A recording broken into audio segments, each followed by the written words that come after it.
start with a new topic, insolation. And in this module, we will learn about insolation. So let's start. First, let us talk about sun. Sun is the largest or is the only one single source of heat and light to the whole solar system. As we know that planets are opaque heavenly bodies and they do not have their own heat and light. Similarly, our planet Earth is also not having its own heat and light. So it depends totally on the heat and light from the sun.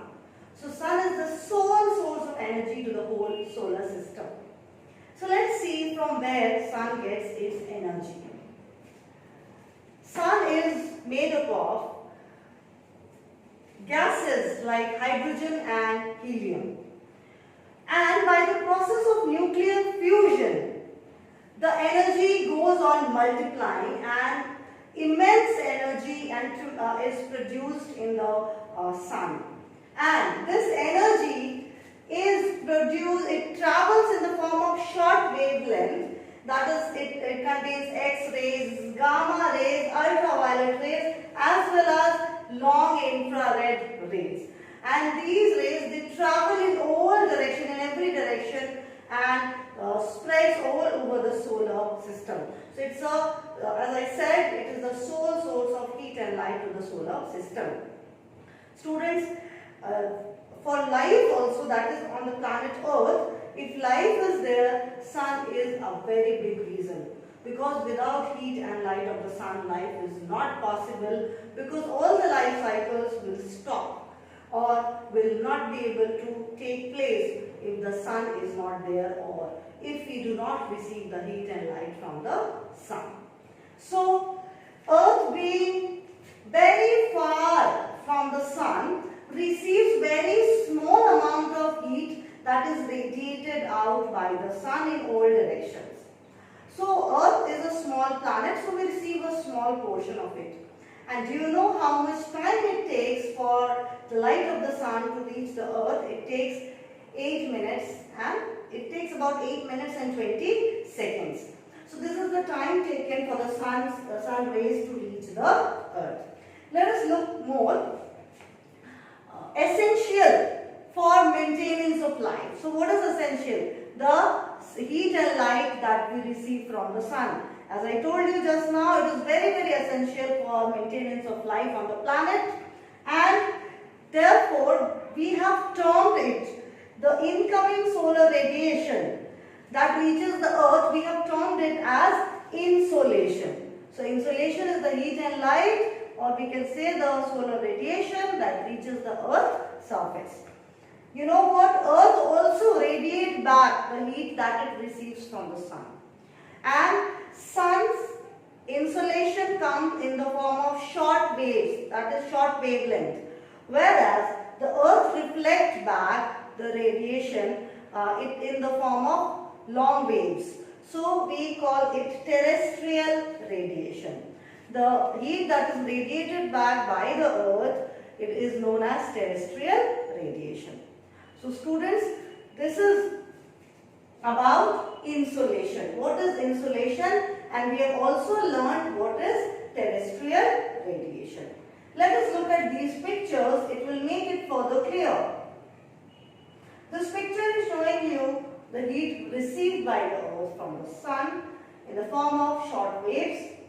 And this picture shows you the heat budget of the Earth, or the heat balance, that the Earth receives heat from the sun as well as it also radiates back, and this is how the heat is balanced. The next topic that we have to learn are the processes of heat transfer. So there are different processes by which heat gets transferred from one body to another. So let's look at it. First one is conduction. In this, the heat is transferred when two bodies come in contact with each other. Let's look at the picture.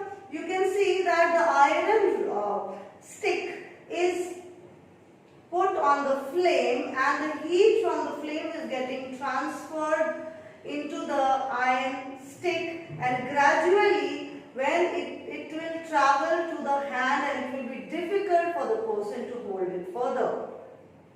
So this is how by conduction, that is when two bodies are in contact, heat is transferred.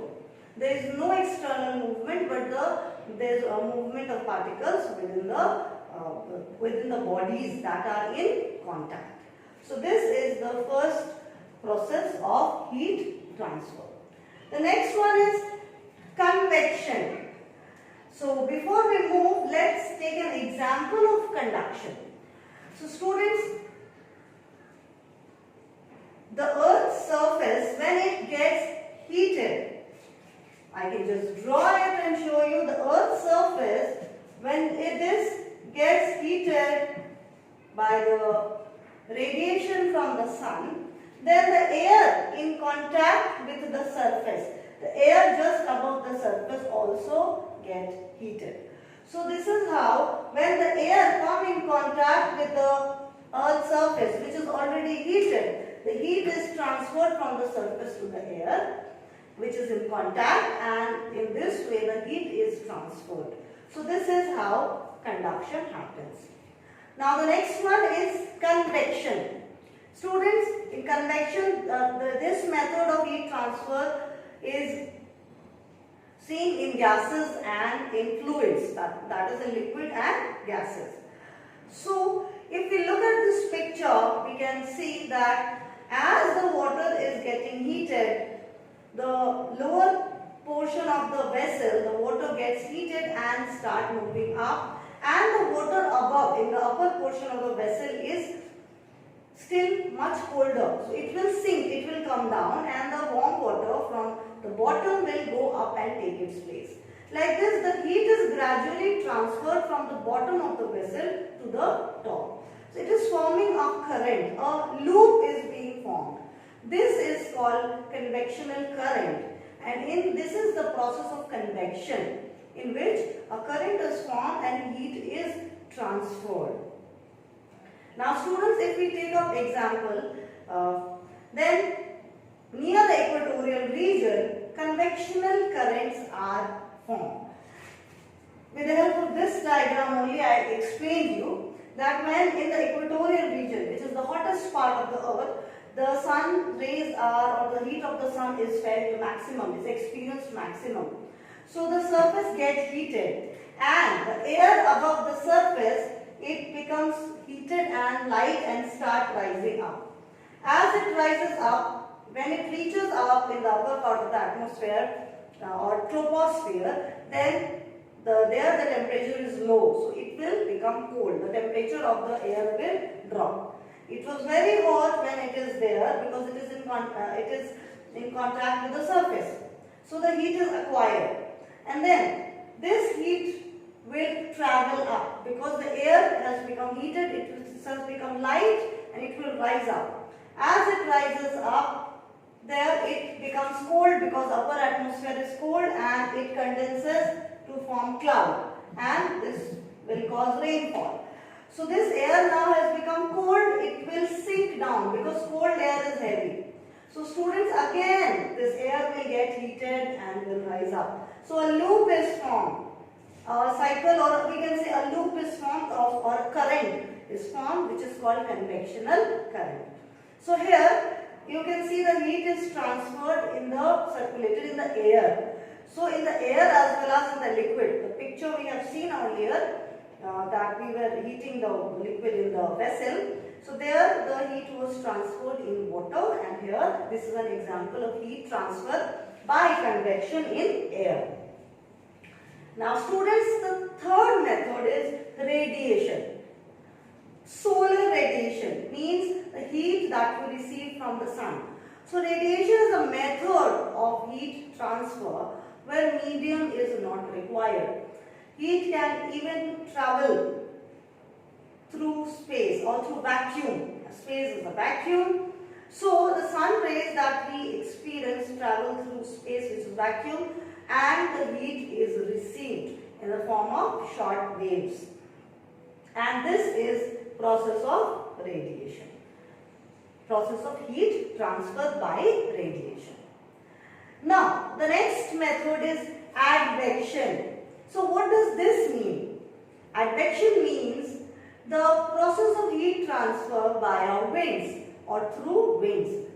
If warm wind travel to an area where the temperature is low, then the warm wind will suddenly increase the temperature of that region, and the temperature will increase because of the wind. So when the winds lead to the heat transfer, that is the horizontal movement of air, that is called wind. When this movement lead to heat transfer, this is known as advection.